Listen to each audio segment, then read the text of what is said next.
Bismillahirrahmanirrahim. Kucing adalah binatang yang mudah kita temui. Dia biasa masuk keluar rumah, bahkan tinggal di dalam rumah. Dikarenakan interaksi yang sangat sering antara kucing dengan manusia di rumah, sampai-sampai Nabi SAW secara khusus bersabda tentang kucing, "Innaha laisat binajasin, innama hiya minat tawafina alaikum." Sesungguhnya kucing itu tidak najis, karena dia termasuk hewan yang mengelilingi kalian.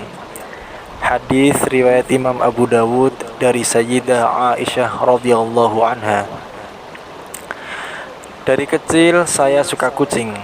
Anak-anak saya pun suka kucing. Di rumah kami juga memelihara kucing. Bahkan pernah dalam sekali waktu ada 8 kucing di rumah kami. Namun demikian, apakah hukum memelihara kucing adalah sunnah? Nah, inilah yang akan kita bahas. Ya, mungkin kita pernah atau bahkan sering mendengar hukum memelihara kucing adalah sunnah. Saya sendiri cukup sering ditanya tentang hukum memelihara kucing. Apakah sunnah? Pemirsa, ada sejumlah hal yang mungkin perlu kita ketahui dalam hal ini, yaitu yang pertama, hukum memelihara kucing adalah boleh atau mubah atau jaiz saja, tidak sampai sunnah. Sependek yang saya tahu, tidak ada satupun ulama yang mengatakannya sunnah. Syekh Shalih Al-Munajjid berkata, "La ba'sa bil ihtifadhi bil qitati allati laysat fi milki ahad, syariqatan ay yut'imaha al-insanu wa alla yu'adzibaha." Tidak mengapa memelihara kucing yang tidak dalam kepemilikan seseorang, dengan syarat orang tersebut memberinya makan dan tidak menyiksanya. Fatawal Islam soal wa jawab, jawaban dari pertanyaan nomor 22373. Dalam situs Islamweb disebutkan, fa inna tarbiyatal qitati fil manzil jaizah idza kana dzalika li gharadin mu'tabarin syar'an, mithlu an takuna tarbiyatuha li daf'i dharari ba'dil hayawanat kal fa'rani wa nahwiha. Jadi sesungguhnya memelihara kucing di dalam rumah itu boleh jika untuk tujuan yang dibolehkan syariat. Misal, memeliharanya untuk mencegah gangguan sebagian binatang seperti tikus atau yang semacamnya. Fatwa nomor 2024.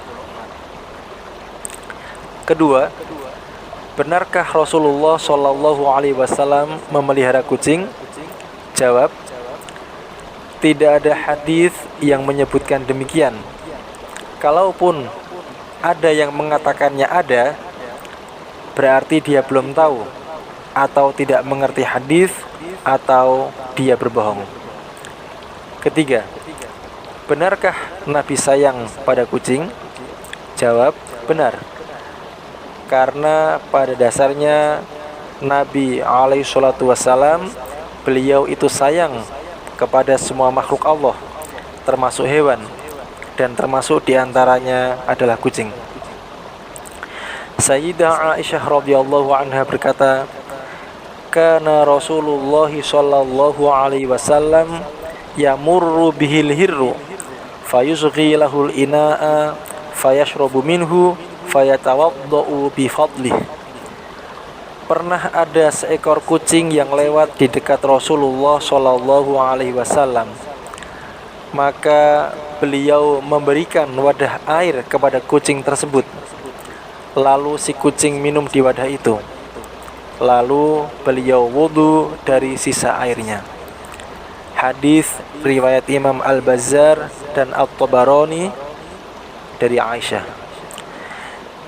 Imam Al-Haythami berkata, rawahul Bazzar wa Tabarani fil Awsat wa rijaluhu muwaththaqun.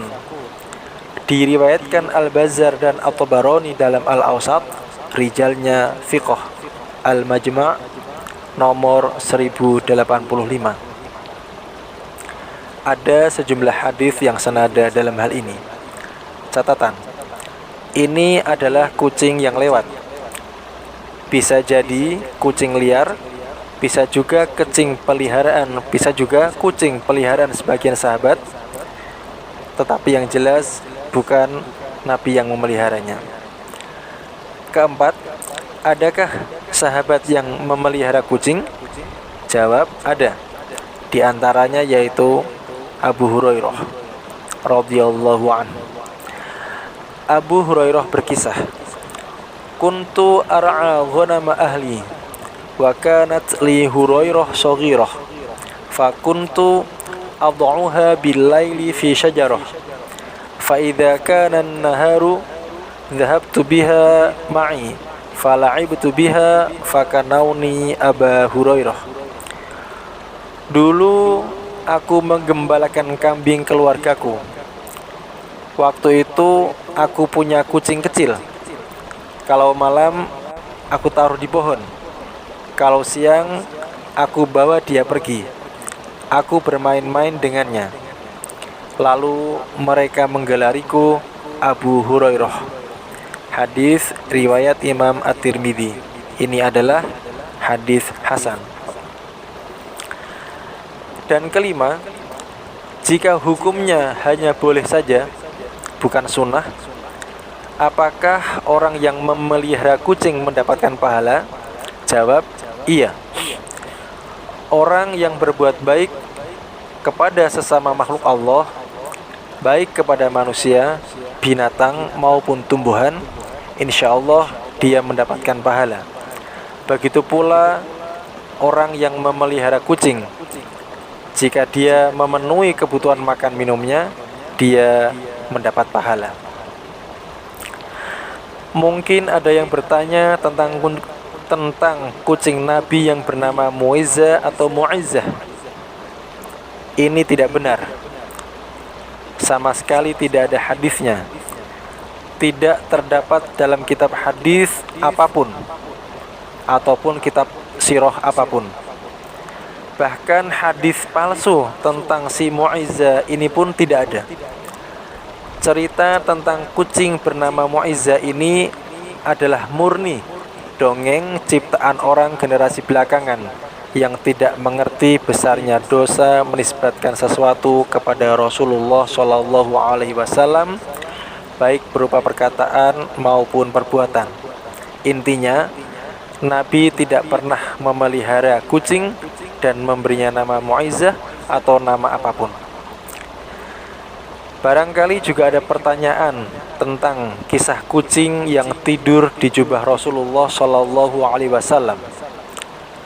Ketika tiba waktu sholat, dalam kisah tersebut, kucing itu masih tidur dan beliau tidak tega membangunkannya. Lalu Nabi pun memotong jubahnya dan berangkat ke masjid. Ada beberapa catatan tentang cerita ini. Pertama, ini adalah cerita bohong dan tidak masuk akal. Kedua, tidak ada satu hadis pun yang menceritakan peristiwa ini. Jangankan hadis sahih ataupun dhaif, bahkan hadis palsu pun tidak ada. Ya, karena kitab-kitab hadis yang sahih, dhaif, palsu itu juga ada kitab-kitabnya ya, dan itu tidak ada dalam kitab-kitab tentang takhrij hadis ini. Ketiga, membangunkan kucing atau memindahkan kucing, bahkan mengusir kucing atau hewan lain sama sekali bukan perbuatan menyiksa atau menyakiti. Dan keempat, memotong jubah semacam ini demi seekor kucing adalah perbuatan mubadzir atau sia-sia, bahkan berlebihan. Ini adalah perbuatan yang dilarang. Allah dan Rasul-Nya yang melarang. Jadi tidak mungkin beliau melakukannya. Itulah kenapa cerita ini adalah bohong dan tidak masuk akal. Kesimpulan, pertama, memelihara kucing hukumnya boleh saja, tetapi tidak sampai sunnah.